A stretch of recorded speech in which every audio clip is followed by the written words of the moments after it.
Look, I know we're supposed to hate Ghost of Mars. I know about its infamous Batman and Robin-like reputation. We all point at it and we laugh. And you may press that big red button in the corner of your webpage in disgust, but I have to admit, I didn't mind it. In fact, I actually enjoyed it. Don't get me wrong, I wouldn't exactly call it a good film. In fact, the reason why I enjoyed it so much is probably because it was so bad that I ended up being pretty entertained by it. Seriously, it was like it was trying to be bad, or at the very least trying to amplify its cheesiness. And judging by interviews given by John Carpenter, I think maybe, just possibly, this actually was intentional, but there's no telling. The narrative is so odd and hilarious. There's flashbacks within flashbacks within flashbacks. And every actor acts like they're in a completely different movie. Ice Cube being the worst of a bad bunch. His attempts at trying to act cool and badass are really quite appalling in this film, and it's not every day you have to credit Jason Statham as giving the best performance in the film, but it's the case here. Henstridge and Grier were appalling, it has to be said. But again, all the bad acting and the different styles of acting combined actually make the characters quite a bit of fun. And then there's the set design, which made this pretty highly budgeted film look no better than one of Carpenter's independent films from the 1970s. Even though he made it known that he was exhausted after the film, I never heard Carpenter complain about the quality of it itself.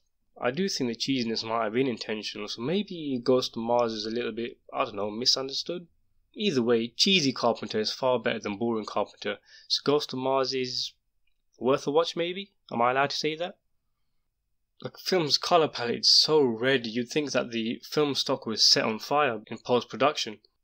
For a long time, this was Carpenter's last movie, and in a way it actually brought together many elements of his previous films, and aside from the fact that it just wasn't very good, it would actually act as a nice little swan song for the director. I mean, if you've got this fog thing, which obviously we've got from The Fog, there are these ghosts that go inside people and change their nature, which obviously is derived from The Thing. Characters end up trapped in a claustrophobic environment. Obviously that's Assault on Precinct 13, and so on and so on and so on. There's so many different things going on at the same time. Loads of different ideas tickled with but not fully explored. Whether it was intentionally cheesy or unintentional, if I'm honest with myself, I have to say I was entertained by Ghost of Mars, which is why it takes its place at 15 and not somewhere near the bottom. I mean, take a look at this. The bad guy in this film, whose name is apparently Big Daddy Mars, whenever he shows up in the film, he always does this.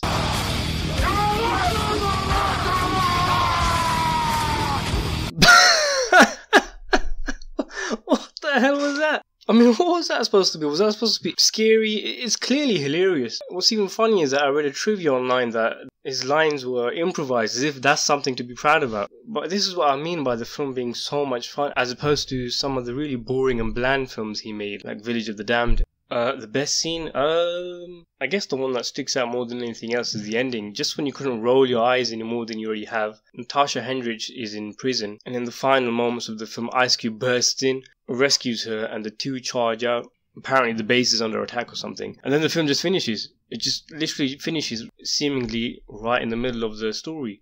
Perfectly sums up the ridiculous nature of the movie.